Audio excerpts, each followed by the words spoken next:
ఎలా ఉంది ప్లాన్? మీరు చెప్పిన దాంట్లో పాయింట్ లేదని, పొటెన్షియల్ లేదని నేను అనట్లేదు కిరీట్ గారు. మనం మంచి కోచింగ్ సెంటర్ పెట్టామే అనుకోండి, నేనేదో నీలాంటి టాప్ ప్రొఫెషనల్స్ దాన్ని బ్రహ్మాండంగా నడుపుతారు. అనుకోండి. అనుకోవడం ఏంటి, విషయం ఉన్నట్టుగా అంత వినయం కూడా మంచిది కాదు. నువ్వు అదరగొడతావు.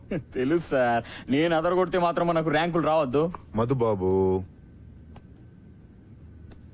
ర్యాంకులు అంటే బ్యాంకులో లోన్ లాంటివయ్యా.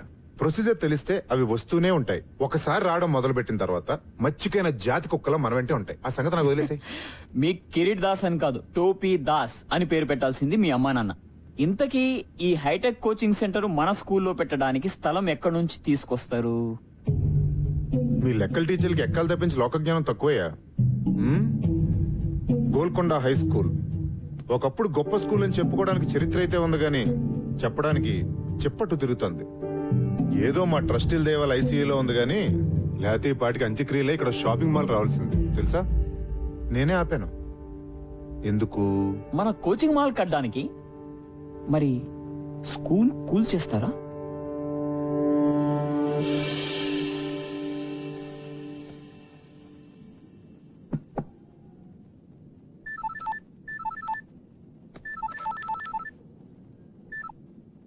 హలో విశ్వనాథ్ గారు, నేను చైర్మన్ గారు చెప్పండి సార్. ఒకసారి బోర్డు రూమ్కి వస్తారా? ఇప్పుడా? యా, కొంచెం ఇంపార్టెంట్. అదే మన ఫండింగ్ గురించి అనుకున్నాం కదా, దాని గురించి. వస్తున్నాను sir. Thanks for coming at short notice. Viswanath garu, మన బోర్డు అందరికీ జిహెచ్ఎస్ అంటే ఒక ప్రత్యేకమైన అభిమానం, ఇష్టం ఉన్నాయి. కానీ రిజల్ట్స్ లేకుండా ఈ స్కూల్కి డబ్బులు ఇన్వెస్ట్ చేయడం చాలా కష్టం. కనీసం ఒక్క ఆస్పెక్ట్లో, స్పోర్ట్స్, అకాడమిక్స్ ఆర్ మీకు ఇష్టమైన క్రికెట్లో ఏదో ఒక్క దానిలో జిహెచ్ఎస్ ని మళ్ళీ టాప్ పొజిషన్ కు తీసుకుని వెళ్ళండి. I'm with you. లేకపోతే ట్రస్టీలు ఒప్పుకోవట్లేదు. కిరీట్ దగ్గర ఒక ప్రపోజల్ ఉంది, దాన్ని అందరూ సపోర్ట్ చేస్తున్నారు. కిరీట్? యా, కిరీట్ అంటే ఏదో బిజినెస్ ప్రపోజల్ అయి ఉంటుంది. Of course. మన స్కూల్ గ్రౌండ్ లో ఒక ఐఐటి ఎంసెట్ కోచింగ్ సెంటర్ కట్టాలని Kireet idea. What? I can't believe it. ఇది చాలా దారుణం సార్. ఆ గ్రౌండ్ లేకపోతే జిహెచ్ఎస్ ఆత్మ లేనట్టు సార్. ఎంత చరిత్ర ఉంది సార్ ఆ గ్రౌండ్ కి. ఎన్ని జ్ఞాపకాలు, ఎన్ని విజయాలు. ఆ గ్రౌండ్ లేకపోతే. విశ్వనాథ్ గారు, ఏళ్ల కిందటి జ్ఞాపకాలకి ఏం విలువ ఉంటుందండి కిరీట్ లాంటి వాడికి? మీరేమైనా చేసి ఆ గ్రౌండ్ ని కాపాడాలి. ఏ క్షణమైనా కిరీట్ ఈ ప్రపోజల్ తో మీ దగ్గరికి రావచ్చు. అందుకే మిమ్మల్ని ముందే పిలిచి చెప్తున్నాను. Thank you mister Shah. Good luck.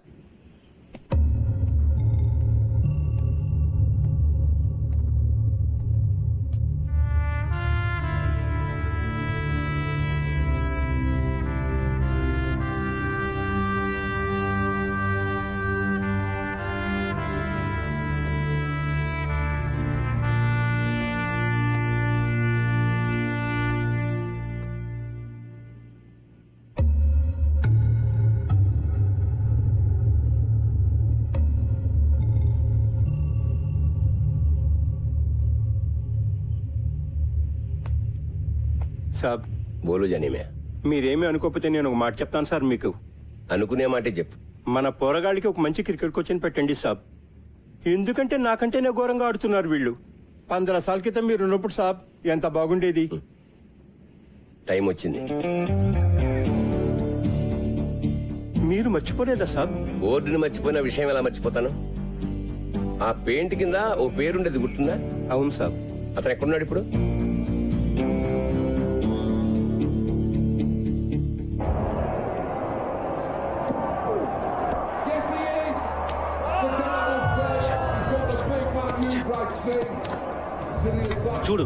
చూడరా మన వాళ్ళని. ఛాంపియన్స్ అన్నావుగా, ఒక్కడు కూడా బ్యాట్ పట్టుకుని రాదు. టీం బంగ్లాదేశ్, జింబాబే, కెన్యా అంటే తొడగొట్టేస్తారు. ఇక్కడికి రాగానే అన్ని జాడతాయి. రెడీ బగ్గర్స్. ఫిక్సింగ్ మావా, ఫిక్సింగ్. అంతా పైసా.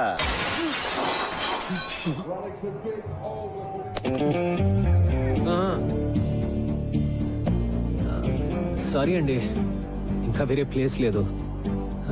ఉన్నా మీ కామెంటరీ వినే ఛాన్స్ రాదు. ఏంటే? ఇప్పుడు ఈ ఇన్స్వింగ్ యాకర్ ఎలా ఎలా చూపిస్తాడు. మీరేమో కవర్ డ్రైవ్, తమరేమో పుల్ షాట్ ఆడుతున్నప్పుడు బాడీ వెయిట్ ఎలా ఉండాలో చూపిస్తారు కదా. తీసుకోండి సార్. ఏంటి నువ్వు?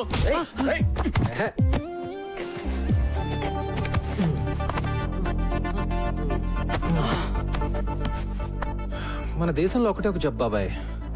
తెలిసిన విషయం సరిగ్గా చేయకపోవటం, తెలియని విషయం గురించి అతిగా మాట్లాడటం. నిన్ను చూడడానికి మాత్రం చదువుకున్న వాళ్ళగా ఉన్నావు. అప్పటి నుంచి ఇండియా టీంని తిడుతూనే ఉన్నావు. నీకేం చెప్తే అర్థం అవుతుంది?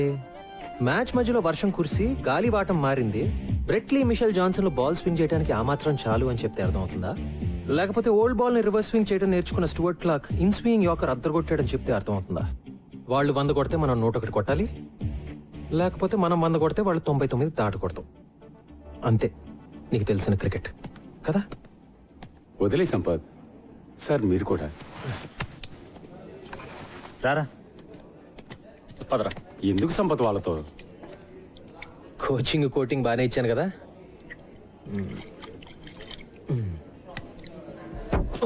ఏయ్ జాగ్రత్త. Sorry about the table.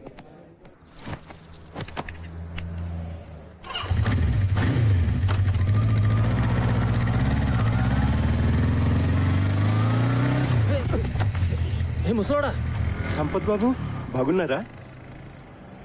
Janimiya? GHS Janimiya? అవును. ఏంటిలా? ఏంటి సార్?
ఎక్స్క్యూజ్ మీ, ఎవరు కావాలి మీకు?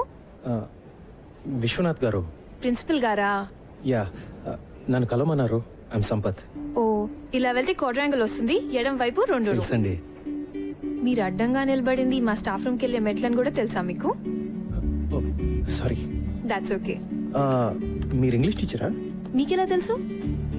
యూజువల్గా బాగుండేది వాళ్ళే కదా. క్వాడ్రాంగిల్, ప్రిన్సిపల్ మీకు తెలుసు కదా?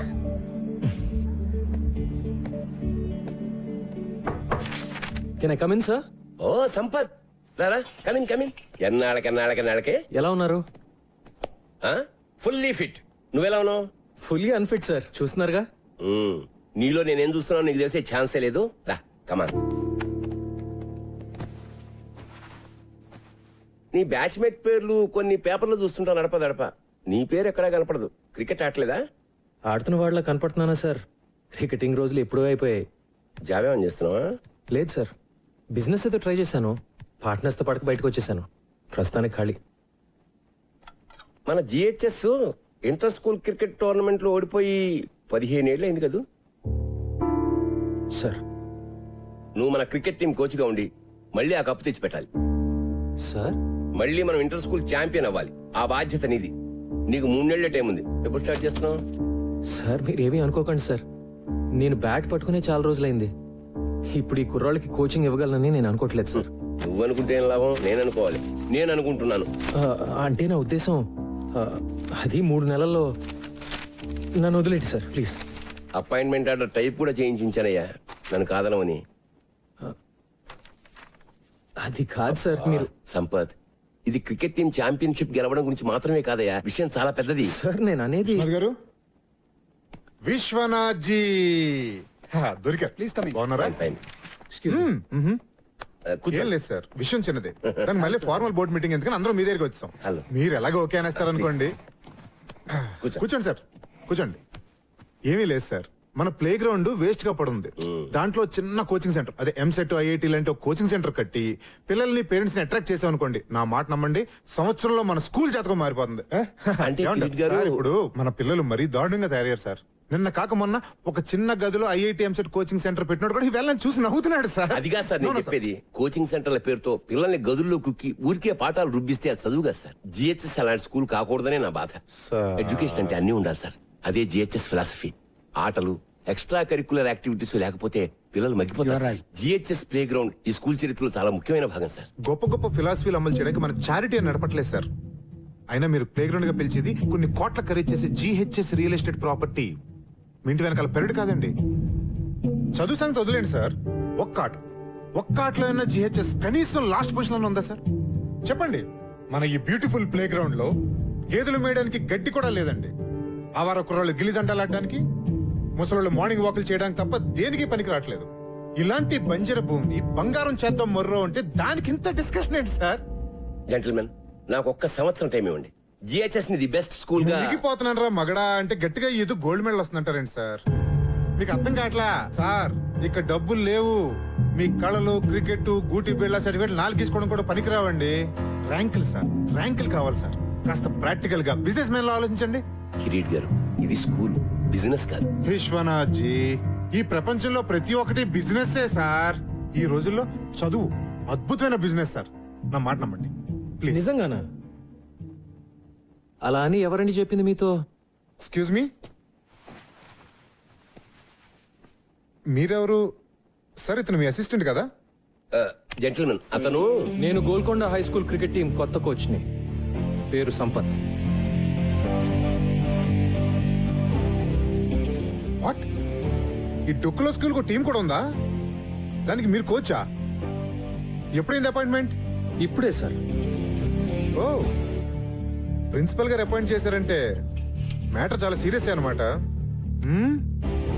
ఏం సాధిద్దాం సార్ మీరు?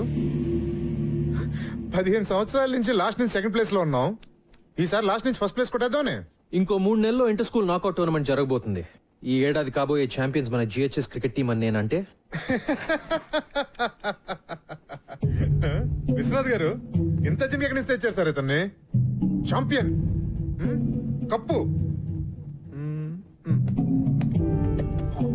కప్పు, కప్పే మ్మ్హ్మ్. మరి కప్పులు గెలిస్తే కబోర్డులు నిండుతాయి గానీ లాభం ఏంటి సార్? ఉంది సార్. నా టీం పర్ఫార్మెన్స్ వల్ల జిహెచ్ఎస్ స్టూడెంట్స్ అందరూ బెటర్ గా చదువుతారని కూడా నేనంటే. ఏంటి సార్ ఇది? సీరియసా తమాషానా? సీరియస్ గానే అంటున్నాను సార్. నేను చెప్పినట్టు జరిగితే మేము అడిగింది ఇస్తారా? విశ్వనాథ్ జీ, ఈ ఛాలెంజ్ మీదా అతందా? కిరీట్ గారు, నాకు తెలుసు కదా మీకు ఛాలెంజ్ అంటే ఇష్టం అని. నా బతుకంతా ఛాలెంజ్లు గెలుపులేగా. మీరన్నదే నిజంగా జరిగితే నరుడా, ఏమి నీ కోరిక? ఎప్పటికీ ఈ జిహెచ్ఎస్ గ్రౌండ్ లో వేరే కన్స్ట్రక్షన్ జరగకూడదని లీగల్ గా ఒక తీర్మానం చేయాలి. What is this? ఇదేమైనా సినిమా అనుకుంటున్నారా? జోకులు చాలు. Please wait sir, wait. Viswanath garu, Viswanath గారు, నా కోచింగ్ సెంటర్కి బాగానే చెక్ పెట్టారు సార్. ఓకే. ఒక్క రూల్ ఏంటంటే, మీ దద్దమ్మ టీం ఓడిపోతే మీరు మీ గురు విశ్వనాథ్ గారు రిజైన్ చేసి వెళ్ళిపోవాలి. మళ్ళీ దరిదాపుల్లో కనపడకూడదు. ఒకవేళ నేను ఓడిపోతే ట్రస్టీగా రిజైన్ చేస్తా. ఓకే? పర్ఫెక్ట్. 3 నెలల్లో మీరు, నేను. So the meeting is over. ఏదనుకుంటే చాలా ఎక్సైటింగ్ గా జరిగింది కదా. కృష్ణాజీ బయలుదేరతా. All the best champion.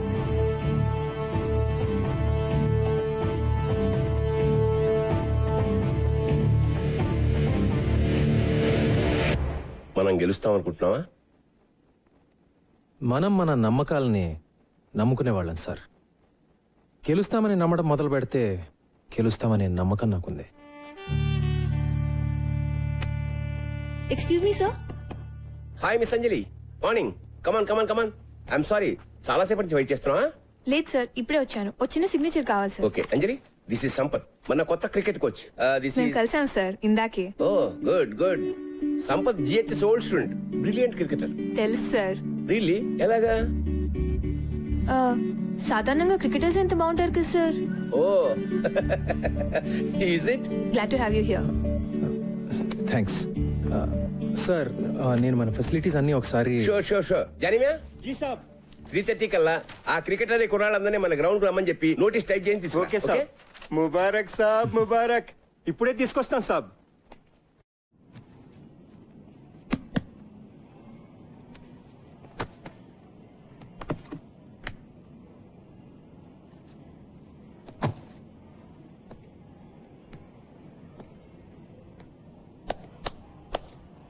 చూసారా సాబ్? చూశానులే, చెత్త కుప్పలా ఉంది. ఈ స్కూల్ లాగానే. ఏమైంది జానేమి మన స్కూల్కి? ఏం చెప్పమంటారు సాబ్, అన్ని ప్రాబ్లమ్సే. మీ 10th అయిపోయిన ఏడాది విశ్వనాథ్ సాబ్ కూడా వెళ్ళిపోయారు. ఆ తర్వాత ఏమైందో. వచ్చిన ఒక ప్రిన్సిపాల్ మంచివాడు లేడు. డబ్బులు తినేటోళ్ళు ట్రాన్స్ఫర్లు చేసుకుని వెళ్ళిపోయేవాళ్ళు. ఒక్కడు టీచర్లు పట్టించుకునేవాడు కాదు. టీచర్లు పిల్లల్ని పట్టించుకోవడం మానేశారు. అయితే పిల్లల పరిస్థితి ఏంటి? వాళ్లే సాబ్, అన్యాయం అయిపోయింది. ఇంట్లో అమ్మా నాన్నల టెన్షన్, మార్కులు రాస్తే ట్యూషన్. స్కూల్లో పట్టించుకునేవాడే లేడు. ఓ ఆట లేదు, పాట లేదు. స్కూల్ అంటే ఇష్టం ఉండాలి గాని భయం అసహ్యం అయితే ఎట్లా సంపత్ సాబ్? మరి పేరెంట్స్ కూడా పెట్టట్లేదా? మన స్కూల్లో ఎలాంటి వాళ్ళ పిల్లల్ని చేర్పిస్తారు సాబ్? ఇంకా పెద్ద స్కూల్లో చేర్పించే డబ్బులు లేనోళ్ళు, లేకపోతే ఓల్డ్ స్టూడెంట్స్. ఈ రోజుల్లో పోరగాళ్ల కంటే వాళ్ళ అమ్మా నాన్నలకు ఎక్కువ టెన్షన్. అందరికీ ఇంజనీరింగ్ కావాలి, ఐఐటి కావాలి. అది ఫస్ట్ ర్యాంక్. మన వైస్ ప్రిన్సిపల్ మధు లెక్కల టీచర్. అమ్మా నాన్నలు ఇంకా భయపెట్టి వాళ్ళ పిల్లలు ట్యూషన్కి వచ్చేటట్టు చేసి మాస్తు పైసలే పైసలు. ఒక్కళ్ళిద్దరు పిల్లలకు ర్యాంకులు వచ్చేసరికి పేరెంట్స్ అందరూ ఆయన దగ్గర క్యూ. ఆయన చూసి మిగతా టీచర్లు అందరూ ట్యూషన్లు. God, look at this. సర్లే, కనీసం మన టీం గురించైనా చెప్పు. టీమా దోమా అలాంటిదేం లేదు సాబ్. చదువు సంధ్య లేని కుర్రోళ్ళు టిక్కుటొక్కలాడిస్తున్నారు. అందుకే వీళ్ళ కోచ్గా నువ్వే కరెక్ట్ సాబ్. జానేమియా, కానీ నేనే ఇంకా జీవితంలో సెటిల్